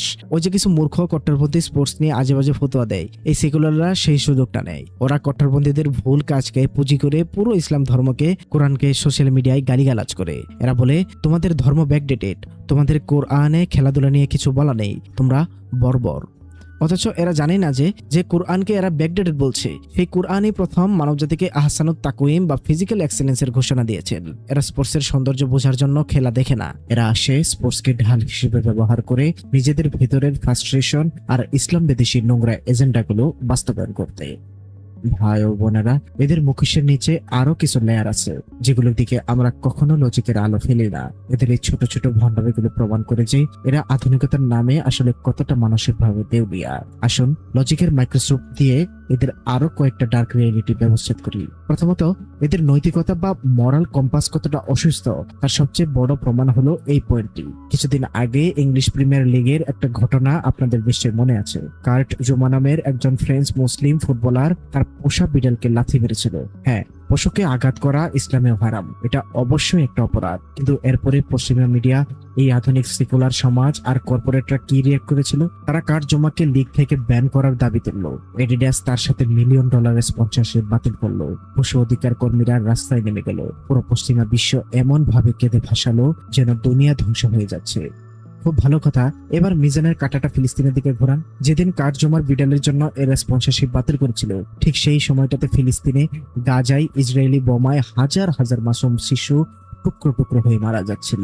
তখন এই স্পোর্টস ব্র্যান্ডগুলো কোথায় ছিল? তখন এই ফিফা, এই ওয়েফা কোথায় ছিল? তখন তারা চুক্তি বাতিল তো দূরের কথা, একটা মোমেন্ট অফ সাইলেন্স বা 1 মিনিট নীরবতা পালন করতে অস্বীকৃতি জানায়। কেউ গাজার পক্ষে কথা বললে তাকে ব্যান করে দেয়। একটু লজিক খাটান। এদের আধুনিক সেকুলার ডিকশনারিতে একটা বিড়ালের জীবনের দাম গাজায় মারা যাওয়া হাজারটা মুসলিম বিশ্বের শিশুর জীবনের চেয়ে অনেক বেশি। এদের কাছে মানবাধিকারের চেয়ে পশু অধিকার বড় হয়ে যায় যদি ভিকটিম কোনো মুসলিম হয়। এই নোংরা সিলেক্টিভ হিউম্যানিটিকে এরা নাম দিয়েছে প্রগতিশীলতা। দ্বিতীয়ত, এবার আসুন এদের কর্পোরেট মুনাফিকের সবচেয়ে বড় উদাহরণে। জুন মাস এলেই পশ্চিমা ক্লাবগুলো, ফুটবল লিগগুলো তাদের সোশ্যাল মিডিয়া পেজের প্রোফাইল পিকচার রেইনবো বা সমকামিতার পতাকার রঙে রাঙিয়ে দেয়। তারা বড় বড় লেকচার দেয়, আমরা সবার অধিকারে বিশ্বাস করি, স্পোর্টস ইজ ফর এভরিওয়ান। কিন্তু আপনারা কি কখনো একটা খুব সূক্ষ্ম ভণ্ডামি খেয়াল করেছেন? এই একই ক্লাব, একই লিগগুলোর যে অ্যারাবিক সোশ্যাল মিডিয়া পেজগুলো আছে বা মিডল ইস্টের জন্য যে পেজগুলো চালানো হয়, সেখানে কিন্তু এরা কখনো রেইনবো লোগো দেয় না। সেখানে তারা ঠিকই নর্মাল লোগো রেখে দেয়। কেন? কারণ এরা জানে মিডল ইস্টে এই এজেন্ডা পোস্ট করলে এদের $1 বিলিয়ন স্পন্সরশিপ আর টিভি রাইটস বাতিল হয়ে যাবে। অর্থাৎ এদের মানবাধিকার বা প্রগতিশীলতার বলিগুলো শুধু ততটুকুই সত্যি যতটুকুতে এদের ডলারের বাণিজ্যে আঘাত না লাগে। এরা টাকার জন্য মুহূর্তে নিজেদের আইডিওলজি বিক্রি করে দেয়। আর আমাদের দেশের কিছু বোকা সেকুলার এদের এই কর্পোরেট স্টানবাজি দেখে সোশ্যাল মিডিয়ায় তালি বাজায়। তৃতীয়ত, কাতার বিশ্বকাপে যখন স্টেডিয়ামে মদ পান ব্যান করা হলো, তখন এরা বলেছিল ফুটবল ফ্যানদের ফ্রিডম কেড়ে নেওয়া হচ্ছে, মদ ছাড়া ফুটবলের স্পিরিট নষ্ট হয়ে যায়। আসুন তো দেখি এই মদের স্পিরিট পশ্চিমা সমাজকে কি দিয়েছে। ল্যান্ডসেট এবং ইংল্যান্ডের পুলিশের অফিসিয়াল স্ট্যাটিস্টিক্স বলছে, যখন ইংল্যান্ডের ন্যাশনাল টিম কোনো বড় টুর্নামেন্ট হারে, তখন ইংল্যান্ডে ডোমেস্টিক ভায়োলেন্স বা বউ পেটানোর হার 38% বেড়ে যায়। আর যদি তারা জেতে, তাহলেও সেটা 26% বাড়ে। মদ খেয়ে মাতাল হয়ে নিজেদের নারী সঙ্গীদের উপর পশুর মতো ঝাঁপিয়ে পড়াটা হলো এদের কালচার। ইসলাম যখন সমাজকে এই পশুর স্তর থেকে বাঁচাতে মদ্যকে হারাম করে, তখন এরা বলে ইসলাম ব্যাকডেটেড। আর এরা মদ খেয়ে গ্যালারিতে আগুন দেবে, নিজেদের পরিবারের নারীদের মারধর করবে, আর সেটাকে তারা বলবে কালচারাল ফ্রিডম বা আধুনিকতা। এদের আধুনিকতা মূলত এদের বিকৃত প্রবৃত্তি বা নফসের দাসত্ব ছাড়া আর কিছুই নয়। চতুর্থত, এদের ভিতরে বর্ণবাদ বা রেসিজম কতটা গভীরে প্রথিত তা স্পোর্টস কমেন্ট্রি বা ধারাভাষ্য শুনলেই বোঝা যায়। স্পোর্টস সাইকোলজিস্টরা একটা মজার ডেটা বের করেছে। যখন কোনো আফ্রিকান বা কালো চামড়ার খেলোয়াড় বা মুসলিম অ্যাথলিট ভালো পারফর্ম করে, তখন ইউরোপিয়ান কমেন্টেটররা কি বলে জানেন? তখন তারা বলে what a beast, what a pace, physically সে একটা মনস্টার। অর্থাৎ তারা শুধু তাদের শারীরিক শক্তি বা পশুর মতো ক্ষমতার প্রশংসা করে। কিন্তু যখন কোনো সাদা চামড়া ইউরোপিয়ান প্লেয়ার ভালো খেলে, তখন তারা বলে what a footballing brain, he is technically genius, what an intelligent move. দেখতে পাচ্ছেন সূক্ষ্ম পার্থক্যটা? এদের সাবকনসিয়াস বা অবচেতন মন ধরেই নিয়েছে যে বুদ্ধি, ট্যাকটিক্স আর ব্রেন হলো শুধু পশ্চিমাদের সম্পদ, আর আফ্রিকান বা অন্য কালচারের মানুষেরা শুধু শারীরিকভাবে শক্তিশালী, তাদের কোনো ব্রেন নেই। আধুনিকতার লেবাস পরে থাকলেও এদের মগজের ভিতরে এখনো সেই 19 শতকের কলোনিয়াল বা ঔপনিবেশিক মাস্টারের অহংকার বসে আছে। পঞ্চমত, ফ্রেঞ্চ হিজাব ব্যানের কথা তো আমি আগেই বলেছি, কিন্তু এদের ফেমিনিজমের সবচেয়ে বড় আইরনি বা প্রহসনটা দেখুন। এরা বলে হিজাব নাকি নারীদের অবজেক্টিফাই করে, নারীদের দমিয়ে রাখে। কিন্তু পশ্চিমা স্পোর্টস ইন্ডাস্ট্রি মেয়েদের সাথে কি করে? বিচ হ্যান্ডবল বা বিচ ভলিবলে মেয়েদের জন্য রুলস করে দেওয়া হয়েছিল যে তাদেরকে বাধ্যতামূলক ভাবে বিকনি পড়তে হবে। মেয়েরা যখন ফুল প্যান্ট পরতে চাইলো, তখন তাদের ফাইন করা হলো। কেন? কারণ নারী খেলোয়াড়দের শরীর না দেখালে কর্পোরেটদের স্পন্সরশিপ আসে না, পুরুষ দর্শকদের ভিউ বাড়ে না। অর্থাৎ একটা মেয়ে নিজের ইচ্ছায় শরীর ঢাকতে চাইলে তোমরা তাকে ব্যান করবে, আর কর্পোরেট প্রফিটের জন্য মেয়েদেরকে জোর করে খোলামেলা পোশাক পরালে সেটাকে তোমরা নারী স্বাধীনতা বলবে। কোরআন নারীকে যে সম্মান আর প্রোটেকশন দিয়েছে, এরা স্পোর্টসের নামে নারীদের বিলবোর্ডের পণ্য বা প্রোডাক্ট বানিয়ে সেই সম্মানটাকে ধ্বংস করেছে। আর এই ক্যাপিটালিস্ট অবজেক্টিফিকেশনকে এরা প্যাকেজিং করে বিক্রি করছে প্রগতিশীলতার নামে। ভাই ও বোনেরা, এখন আপনাদের ভেতরের সব ইমোশন, সব রাগ, সব এজেন্ডা কয়েক মিনিটের জন্য জিরো করে দিন, একদম জিরো। এবার একটা খুব শান্ত এবং গভীর লজিক দিয়ে পুরো গ্লোবাল সিস্টেমটাকে উপর থেকে বার্ডস আই ভিউ থেকে দেখার চেষ্টা করুন। আজকে স্পোর্টস বা বিশ্বকাপকে কেন্দ্র করে আপনারা যে দুই পক্ষের চরমপন্থীদের এতক্ষণ দেখলেন, একদিকে ধর্মের লেবাস পরা ফতোয়াবাজরা, অন্যদিকে আধুনিকতার মুখোশ পরা ইসলাম বিদ্বেষীরা, এরা আসলে কারা? এরা হলো এই গ্লোবাল ক্যাপিটালিস্ট ম্যাট্রিক্সের সবচেয়ে সস্তা ব্রেন ওয়াশড দাবার গুটি। কিভাবে? আসলে গ্র্যান্ড ম্যানিপুলেশনের কয়েকটা গোপন লেয়ার আমরা ব্যবচ্ছেদ করি। প্রথমত, আজ থেকে 2000 বছর আগে রোমান সাম্রাজ্যে একটা বিখ্যাত পলিটিক্যাল থিওরি ছিল, যার নাম ব্রেড অ্যান্ড সার্কাস। এর মানে হলো, সাধারণ জনগণকে যদি তুমি কন্ট্রোল করতে চাও, তবে তাদের পেটে সস্তা রুটি দাও আর চোখের সামনে গ্ল্যাডিয়েটরদের লড়াই বা বিনোদন ছেড়ে দাও। মানুষ যখন বিনোদনের নেশায় বুঁদ হয়ে থাকবে, তখন তারা কখনো রাজার দুর্নীতি, সমাজের অবিচার বা নিজেদের অধিকার নিয়ে প্রশ্ন তুলবে না। আজকের গ্লোবাল পলিটিক্সও ঠিক এই একই থিওরিতে চলছে। যখন একটা দেশের অর্থনীতি ধসে যায়, যখন মুদ্রাস্ফীতিতে মানুষের নাবিশ্বাস ওঠে, যখন মানুষের ভোটাধিকার কেড়ে নেওয়া হয়, তখন পলিটিশিয়ান আর কর্পোরেটরা মানুষের চোখের সামনে ছুড়ে দেয় একটা বল, ছুড়ে দেওয়া হয় একটা আইপিএল, একটা বিশ্বকাপ বা একটা ক্লাবের দ্বৈরথ। আর আমরা আমাদের সমাজের আসল সমস্যাগুলো ভুলে গিয়ে কে সেরা, মেসি নাকি রোনালদো, নেইমার নাকি এমবাপ্পে, রিয়াল নাকি বার্সা, এই নিয়ে চায়ের কাপে ঝড় তুলি, নিজের আপন ভাইয়ের কলার চেপে ধরি। সোশ্যাল মিডিয়ায় একটা ভিনদেশি ক্লাবের জন্য একে অপরকে গালাগালি করছেন, তখন ভিআইপি বক্সে বসে ওই ক্ষমতাবানরা হাসছে, কারণ তারা ঠিক এটাই চায়। তারা চায় আপনারা বিভক্ত থাকুন। তারা চায় আপনাদের সমস্ত ফোকাস, সমস্ত এনার্জি একটা অর্থহীন ভার্চুয়াল যুদ্ধে নষ্ট হয়ে যাক, যাতে আসল সিস্টেমের দিকে আপনাদের নজর না পড়ে। দ্বিতীয়ত, আপনি কি ভাবছেন ফেসবুক বা ইউটিউবে স্পোর্টস নিয়ে এই যে কট্টরপন্থী আর সেকুলারদের যুদ্ধ চলে, এটা এমনি এমনি হয় না। এটা $1 বিলিয়ন একটা বিজনেস মডেল। মার্ক জুকারবার্গ বা সিলিকন ভ্যালির কর্পোরেটরা খুব ভালো করেই জানে মানুষের ব্রেন পজিটিভ খবরের চেয়ে নেগেটিভ এবং ঘৃণামূলক খবরে বেশি রিয়াক্ট করে। যখন একটা পেজ লেখে রোনালদো ইহুদিদের এজেন্ট বা মুসলিমরা স্পোর্টসের কলঙ্ক, তখন সেখানে সবচেয়ে বেশি কমেন্ট পড়ে, সবচেয়ে বেশি তর্ক হয়। আর সোশ্যাল মিডিয়ার অ্যালগরিদম ঠিক এটাই চায়, এঙ্গেজমেন্ট। আপনি যত বেশি সময় ধরে কমেন্ট সেকশনে গালাগালি করবেন, অ্যালগরিদম তত বেশি সময় আপনাকে স্ক্রিনে আটকে রাখবে, আর তত বেশি অ্যাডস দেখিয়ে তারা $1 বিলিয়ন কামাবে। আপনার ধর্ম, আপনার আধুনিকতা, আপনার ইমোশন, সবকিছুর কন্ট্রোল এখন একটা এআই অ্যালগরিদমের হাতে। আপনি ভাবছেন আপনি ধর্ম রক্ষা করছেন বা প্রগতিশীলতা রক্ষা করছেন, কিন্তু সাইকোলজিক্যালি আপনি আসলে ক্যাপিটালিজমের সার্ভারে ফ্রি ডাটা প্রোভাইড করছেন। এর আপনার কল্প বা হৃদয়কে হ্যাক করে সেখানে ঘৃণার বীজ বুনে দিয়েছে, আর সেই ঘৃণা বিক্রি করে তারা নিজেদের পকেট ভারী করছে। তৃতীয়ত, আমরা যখন গ্যালারিতে বা রাস্তায় একে অপরের সাথে মারামারি করি, তখন পর্দার আড়ালের চিত্রটা কেমন হয় জানেন? যে পশ্চিমা ক্লাবগুলোর হয়ে আপনারা রক্তারক্তি করেন, সেই ক্লাবের মালিককে জানেন? দেখা যায় একটা ক্লাবের মালিক আমেরিকান বিলিয়নার, আর তার রাইভাল ক্লাবের মালিক হয়তো কোনো আরবের শেখ বা রাশিয়ান আলিগার্ক। এরা কিন্তু বাস্তব জীবনে একে অপরের শত্রু নয়। এরা একসাথে গলফ খেলে, প্রাইভেট জেটে মিটিং করে আর $1 বিলিয়ন বিজনেস ডিল সাইন করে। অথচ তাদের কেনা দুইটা ক্লাবের জার্সি গায়ে দিয়ে থার্ড ওয়ার্ল্ডের দেশে আমরা সাধারণ মানুষরা একে অপরকে খুন করছি। যে খেলোয়াড়দের নিয়ে আমরা ফতোয়া দিচ্ছি, তারা ম্যাচ শেষে ঠিকই নিজেদের জার্সি বদল করে একসাথে ডিনার করতে যাচ্ছে। আসল বিভেদটা তাদের মধ্যে নেই, আসল বিভেদটা ইনজেক্ট করা হয়েছে আমাদের মধ্যে। কারণ আমরা হলাম প্রোডাক্ট, আমরা হলাম কনজিউমার। আমরা নিজেদের লজিক, নিজেদের আকল বিক্রি করে দিয়েছি এই পাপেট মাস্টারদের কাছে। কোরআন কেন এত বড় মিরাকেল জানেন? কারণ কোরআন আজ থেকে 1400 বছর আগে মানুষের সাইকোলজির এই ম্যাট্রিক্সটাকে ডিকোড করে দিয়েছে। এই যে আমরা অন্ধের মতো পলিটিশিয়ান, কর্পোরেট মিডিয়া আর তথাকথিত আইডলদের ফলো করছি আর নিজেদের ভাইদের সাথে লড়াই করছি, এর পরিণাম কি হবে? সূরা আল আহজাবের 66 নম্বর আয়াতে আল্লাহ হাশরের দিনের একটা ভয়ঙ্কর সিনারিও তুলে ধরেছেন। মানুষ যেদিন আল্লাহর কাছে বলবে, হে আমাদের রব, আমরা আমাদের নেতৃবর্গ ও বিশিষ্ট লোকদের আনুগত্য করেছিলাম, তখন তারা আমাদেরকে পথভ্রষ্ট করেছিল। আর সূরা বাকারার 166 নম্বর আয়াতে আল্লাহ তাআলা বলছেন, যখন যাদেরকে অনুসরণ করা হয়েছে তারা অনুসারীদের থেকে আলাদা হয়ে যাবে এবং তারা আযাব দেখতে পাবে আর তাদের সব সম্পর্ক ছিন্ন হয়ে যাবে। একটু ফিল করার চেষ্টা করুন আয়াতগুলোর ডেপথ। আজকে যেই স্পোর্টস আইডলদের জন্য, যেই ক্লাবের জন্য, যে পলিটিক্যাল বা ধর্মীয় নেতাদের ফতোয়া শুনে আপনারা নিজেদের প্রোডাক্টিভিটি ধ্বংস করছেন, মানুষের মনে কষ্ট দিচ্ছেন, বিচার দিবসের সেই রিয়েলিটিতে এই আইডলরা, এই নেতারা আপনাদের চিনতেও পারবে না। তারা বলবে, আমরা তো তোমাদের বলি নাই আমাদের জন্য মারামারি করতে। ম্যাট্রিক্সের সবচেয়ে বড় ট্র্যাজেডি এটাই। আপনি যাদের জন্য নিজের পুরো দুনিয়া আর আখিরাত ধ্বংস করছেন, তাদের কাছে আপনার অস্তিত্ব একটা স্রেফ ডেটা বা পরিসংখ্যান ছাড়া আর কিচ্ছু না। ভাই ও বোনেরা, তাই কোরআনের মিজান আমাদের শেখায় যে কোনো বিষয়ে অন্ধ হওয়াটা হলো সবচেয়ে বড় ভুল। হোক সেটা ধর্মের নামে কট্টরপন্থা, হোক সেটা আধুনিকতার নামে ইসলাম বিদ্বেষ, আর হোক সেটা স্পোর্টসের নামে কর্পোরেট দাসত্ব। যতক্ষণ না আপনি লজিক দিয়ে, আকল দিয়ে নিজের সিস্টেমকে প্রশ্ন করতে শিখবেন, ততক্ষণ আপনি স্বাধীন মানুষ নন। আপনি শুধু একটা আইডিওলজিক্যাল ব্যাটারি, যা দিয়ে এই ক্ষমতাবানদের ম্যাট্রিক্স চলছে। যে অস্ত্রটা শুধু সোশ্যাল মিডিয়ায় গালাগালিতে সীমাবদ্ধ নেই, যে অস্ত্রটা আমাদের দেশের তরুণদের হাতে আক্ষরিক অর্থেই রামদা আর চাপাতে তুলে দিয়েছে।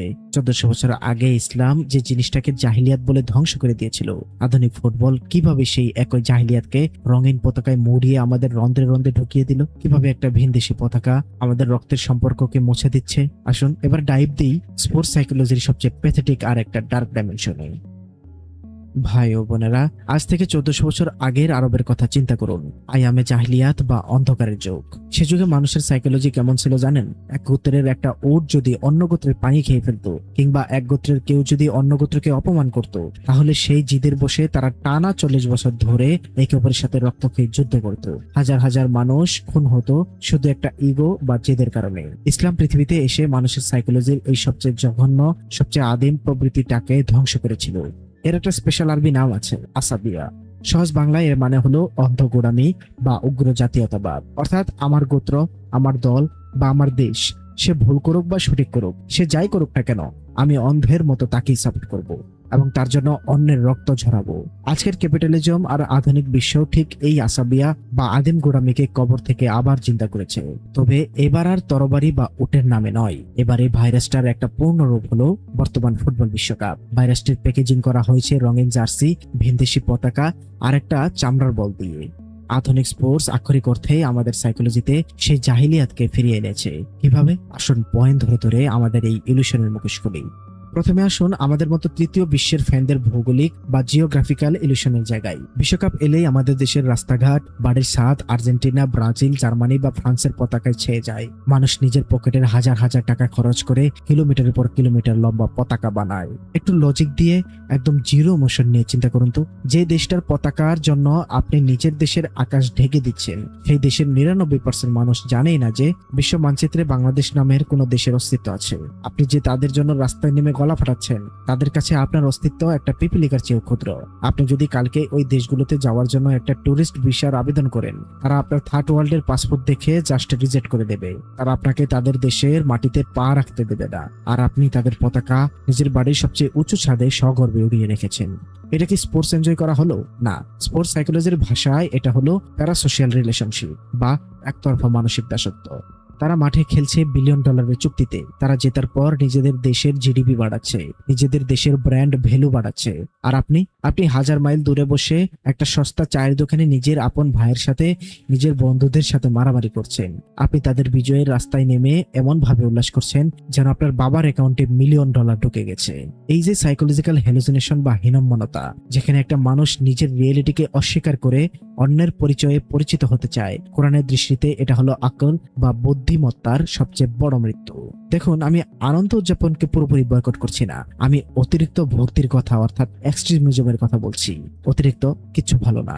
আপনার যে দলের খেলা ভালো লাগে তারা সাপোর্ট করবেন, তার হারে দুঃখ পাবেন, জয়ে আনন্দ পাবেন, এগুলো স্বাভাবিক, কিন্তু একটা লিমিটেশন তো আছে, তাই না? এবার আসুন এই আসাবিয়ার আরেকটা ডার্ক এবং রক্তক্ষয়ী রিয়েলিটিতে। ফুটবল তো একটা বিনোদন, তাই না? কিন্তু এই অবসেসড ফ্যানগুলোর কাছে ফুটবল কোনো বিনোদন নেই। এটা হয়ে গেছে একটা কাল্ট বা উগ্র ধর্ম। পাড়ার চায়ের দোকানে বসে এরা যখন তর্কে মাতে, কে সেরা, মেসি নাকি রোনালদো, ব্রাজিল নাকি আর্জেন্টিনা, তখন এই তর্কটা আর স্পোর্টসের ট্যাকটিক্স বা স্কিলের মধ্যে সীমাবদ্ধ থাকে না। এটা রূপ নেয় ব্যক্তিগত আক্রমণ, গালাগালি এবং শেষ পর্যন্ত হাতাহাতিতে। আপনারা খবরের কাগজ খুললেই দেখবেন একটা ভিনদেশি ক্লাবের হার জিত নিয়ে তর্ক করতে গিয়ে একজন আরেকজনের রামদা বা ছুরি দিয়ে কুপিয়ে মেরে ফেলেছে। আপনি চিন্তা করতে পারেন, যে ছেলেটার সাথে আপনি ছোটবেলা থেকে এক মাঠে খেলেছেন, সেই ছেলেটা আপনার বিপদে রক্ত দিয়েছে, জাস্ট একটা চামড়ার বলকে জাড়ে জড়ালো আর কে মিস করলো, এই ঠুনকো যুক্তিতে আপনি সেই আপন ভাইয়ের পেটে ছুরি ঢুকিয়ে দিলেন। যেই 1400 বছর আগের আইয়ামে জাহিলিয়াতের আরবরা উটের পানি খাওয়া নিয়ে খুনাখুনি করতো, আর আজকের এই মডার্ন যুগের যুবকেরা একটা রিয়েল বার্সা বা আর্জেন্টিনা ব্রাজিল নিয়ে খুনাখুনি করছে। এই দুই সাইকোলজির মধ্যে বিন্দুমাত্র কোনো পার্থক্য আছে? আর পারিবারিক জাহিলিয়াতটা খেয়াল করেছেন? রাত জেগে খেলা দেখার সময় যেই বাবা মা তাকে জন্ম দিয়েছে সেই বাবা মা যদি বলে, বাবা টিভির ভলিউমটা একটু কমাও বা একটু খবর দেখবো, এই অবসেসড ফ্যানগুলো বাবা মায়ের উপর চিৎকার করে ওঠে। একটা ক্লাবের জার্সির জন্য, একটা বিদেশি খেলোয়াড়ের জন্য এরা কোরআনের সবচেয়ে বড় কমান্ডমেন্ট পিতামাতার সাথে শব্দটিও করো না, এই কমান্ডটিকে চোখের পলকে ডাস্টবিনে ছুটে ফেলে। এরা আসলে ফুটবল ভালোবাসে না, এরা হলো মানসিকভাবে অসুস্থ। এদের ভিতরে জমে থাকা ফ্রাস্ট্রেশন, রাগ আর সহিংসতা বের করার জন্য ফুটবলটা হলো একটা লিগ্যাল এক্সকিউজ মাত্র। এখন আপনাদের মনে একটা লজিক্যাল প্রশ্ন আসতে পারে, এই মানুষগুলো এমন কেন করে? কেন তারা একটা বিদেশি দলের জন্য নিজের জীবনের এত বড় ক্ষতি করে? এমনকি কেউ কেউ তো আত্মহত্যা বন্ধ করে বসে। এর উত্তর লুকিয়ে আছে হিউম্যান সাইকোলজির আরেকটি ডার্ক একটা জায়গায়। একে বলা হয় বাস্কিং ইন রিফ্লেক্টেড গ্লোরি বা অন্যের আলোয় আলোকিত হওয়ার মানসিক রোগ। আমাদের দেশের বা তৃতীয় বিশ্বের এই তরুণগুলোর বাস্তব জীবনে কোনো অ্যাচিভমেন্ট বা সাফল্য নেই। এরা হয়তো পড়াশোনায় ভালো করছে না, ক্যারিয়ারে বেকার, সমাজে এদের কোনো দাম নেই। তখন এই মানুষগুলো ব্রেন ডোপামিন বা সাকসেসের ফিলিংস পাওয়ার জন্য একটা শর্টকাট খোঁজে। তারা একটা বিশাল শক্তিশালী ফুটবল ক্লাব বা দেশের সাথে নিজেদের আইডেন্টিটিকে যুক্ত করে ফেলে। যখন ওই বিদেশি দলটা জেতে, তখন এই ছেলেটা ফেসবুকে এসে লেখে, আমরা জিতেছি, আমরা ওদেরকে হারিয়েছি। একটু থামুন, আমরা জিতেছি? আপনি কি করেছেন ভাই? আপনি কি মাঠে গিয়ে ওই দলের হয়ে ঘাম ঝরিয়েছেন? আপনি কি ওই দেশের ট্যাক্স দেন? ওই দলের খেলোয়াড়রা অমানসিক পরিশ্রম করে, প্র্যাকটিস করে, ট্যাকটিক্স খাটিয়ে একটা ম্যাচ জিতেছে, আর আপনি 1000 মাইল দূরে ফ্যানের নিচে বসে চিপস চিবিয়ে বলছেন আমরা জিতেছি। আবারও বলছি, আমি কিন্তু অতিরিক্তকে ক্রিটিসাইজ করতেছি। এরা অন্যের সাফল্যের উপর পরজীবীর মতো বেঁচে থাকে, কারণ এদের নিজেদের কোনো সেলিব্রেট করার মতো কিছু নেই। আর যখন ওই দলটা হেরে যায়, তখন এদের ভেতরে সেই ফেক আইডেন্টিটি বা মিথ্যে পরিচয়টা ভেঙে চুরমার হয়ে যায়। এরা সেই ফ্রাস্ট্রেশনটা মেটায় সোশ্যাল মিডিয়ায় অন্যকে গালাগালি করে, ফেক নিউজ ছড়িয়ে, অথবা চায়ের দোকানে মারামারি করে। এই পুরো সিস্টেমটা আমাদের তরুণ সমাজের প্রোডাক্টিভ মানুষ থেকে একটা পরজীবী বা প্যারাসাইটিক কনজিউমারে পরিণত করেছে। পবিত্র কোরআনের সূরা আল ফুরকানের 43 নম্বর আয়াতে আল্লাহ তাআলা বলছেন, তুমি কি তাকে দেখোনি যে তার প্রবৃত্তিকে নিজের ইলাহ রূপে গ্রহণ করেছে? তবুও কি তুমি তার জিম্মেদার হবে? ইলাহ মানে শুধু কাঠ বা পাথরের মধ্যে নয়। ইলাহ মানে হলো এমন কিছু যার জন্য আপনি আপনার বিবেক, আপনার লজিক, আপনার ইমোশন এবং আপনার রক্তের সম্পর্ককে স্যাক্রিফাইস করতে রাজি আছেন।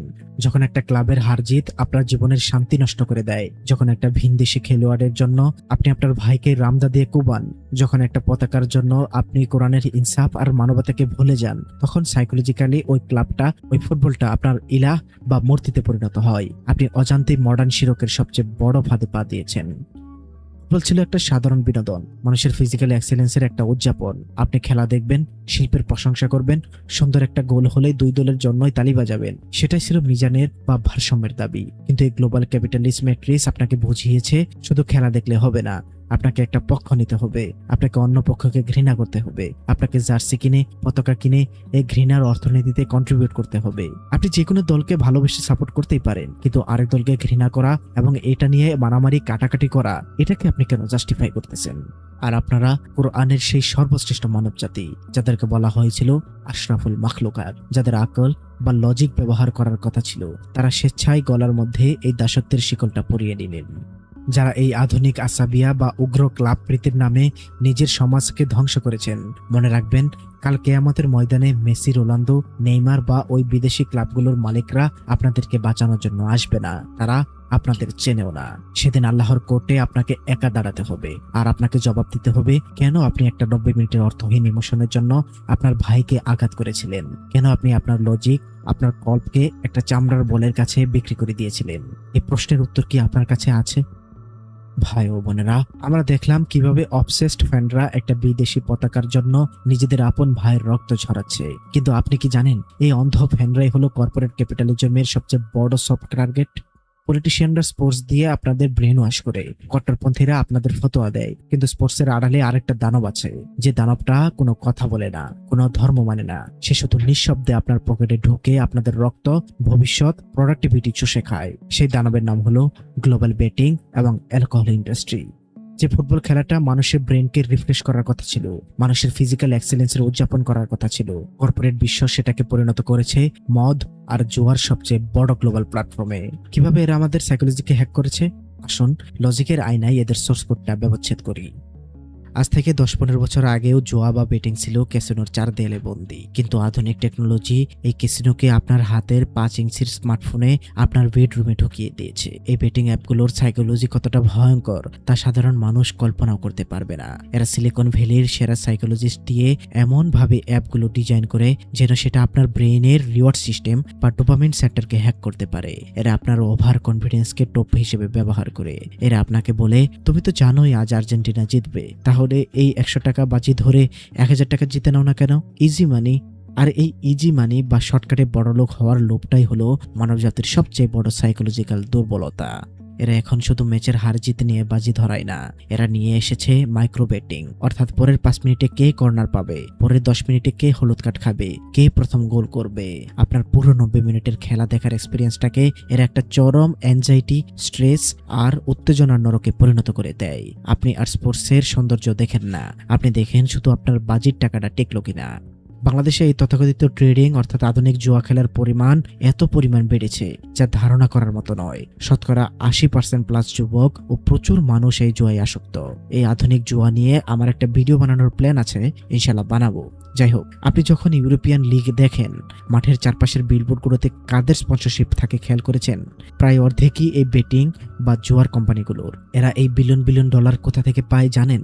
এরা এই টাকা পায় আমাদের মতো তৃতীয় বিশ্বের সাধারণ তরুণদের পকেট থেকে, যেখানে মানুষের নুন আনতে পান্তা ফোরায়, যেখানে একটা ছেলে সারা মাস টিউশনি করে বা পার্ট টাইম জব করে অথবা গার্মেন্টসে চাকরি করে কাজ করে যে সামান্য টাকা জমায়, এই বেটিং কোম্পানিগুলো একটা মাত্র রাতে একটা মাত্র ম্যাচের মাধ্যমে সেই পুরো টাকাটা ভ্যাকুয়াম ক্লিনারের মতো শুষে নেয়। এই টাকাটা কিন্তু দেশে থাকে না।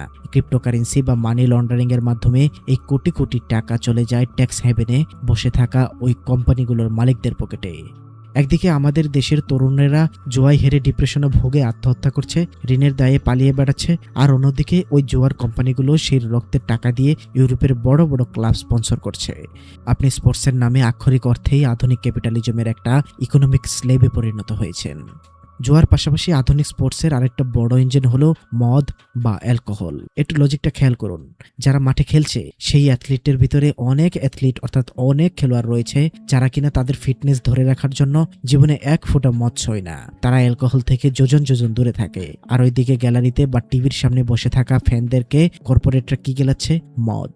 তারা আপনাকে বোঝাচ্ছে স্পোর্টস এনজয় করতে হলে, বিজয় উদযাপন করতে হলে আপনাকে বিয়ার বা মদ খেতে হবে। এর রেজাল্ট কি? ইউরোপে যখনই কোনো বড় টুর্নামেন্ট হয় তখন মদ খেয়ে মাতাল হয়ে গ্যালারিতে দাঙ্গা, হুলিগানিজম আর শহর ভাঙচুরের ঘটনা ঘটে। কর্পোরেটদের পকেট ভারী হচ্ছে, স্পন্সরশিপের কোটি টাকার লেনদেন হচ্ছে, আর সাধারণ মানুষের স্বাস্থ্য এবং পরিবার ধ্বংস হচ্ছে। স্পোর্টস এসেছিল মানুষের ফিটনেসের জন্য, আর এরা স্পোর্টসকে ব্যবহার করেছে মানুষকে আসক্ত করার জন্য। এখন বুঝতে পারছেন কোরআন কেন এত বড় মিরাকেল? কোরআন কেন 1400 বছর আগেই এই কর্পোরেট ভাইরাসের সোর্স কোড ডিকোড করে দিয়েছিল? কোরআনে আল্লাহ সূরা মাইদার 90 নম্বর আয়াতে একদম ক্লিয়ার কাট একটা ডিক্লারেশন দিয়েছেন। আল্লাহ বলছেন, হে মুমিনগণ, নিশ্চয়ই মদ, জুয়া, প্রতিমাবেদী ও ভাগ্য নির্ধারক তীরসমূহ তো নাপাক শয়তানের কর্ম, সুতরাং তোমরা তা পরিহার করো যাতে তোমরা সফলকাম হও। আল্লাহ মদ আর জুয়াকে একই সাথে একই ব্র্যাকেটে রেখেছেন। কেন? কারণ মদ যেমন মানুষের লিভার আর ব্রেনকে ফিজিক্যালি ধ্বংস করে দেয়, জুয়া ঠিক একইভাবে মানুষের সাইকোলজি, তার পরিবার এবং তার সমাজকে ইকোনমিক্যালি ধ্বংস করে দেয়। আর আল্লাহ পরের আয়াতে অর্থাৎ সূরা মাইদার 91 নম্বর আয়াতে এর সাইকোলজিক্যাল কারণটাও বলে দিয়েছেন। শয়তান তো মদ ও জুয়ার মাধ্যমে তোমাদের মধ্যে শত্রুতা ও বিদ্বেষ সৃষ্টি করতে চায় এবং আল্লাহর স্মরণ থেকে এবং আল্লাহর স্মরণ ও সালাত হতে তোমাদেরকে ফেরাতে চায়। আজকের স্পোর্টস ইন্ডাস্ট্রির দিকে তাকান। এই মদ আর জুয়া কি ঠিক এই কাজটাই করছে না? এগুলো কি মানুষের মধ্যে দাঙ্গা, মারামারি আর শত্রুতা সৃষ্টি করছে না? এগুলো কি মানুষের প্রোডাক্টিভিটি ধ্বংস করে তাদের জীবনকে আসল পারপাস থেকে দূরে সরিয়ে রাখছে না? কোরআন কোনো ইমোশনাল বই নয়, কোরআন হলো আলটিমেট লজিক। কোরআন জানতো ক্যাপিটালিজম একদিন আপনাদের ইমোশনকে হাইজ্যাক করে মদ আর জুয়ার মাধ্যমে আপনাদের পকেট আর ব্রেন দুটোই খালি করে দেবে। তাই কোরআন এই পথটাকে একদম রুট লেভেল থেকে ব্লক করে দিয়েছিল। ভাই ও বোনেরা, এই পুরো ভিডিওতে আমরা আসলে কি খুঁজলাম? আমরা খুঁজলাম আমাদের হারিয়ে যাওয়া স্বাধীনতা। আপনাকে বুঝতে হবে আধুনিক বিশ্ব একটা বিশাল সাইকোলজিক্যাল যুদ্ধক্ষেত্র। এখানে মার্ক জুকারবার্গের অ্যালগরিদম আপনার মনোযোগ বা অ্যাটেনশন চুরি করতে চায়।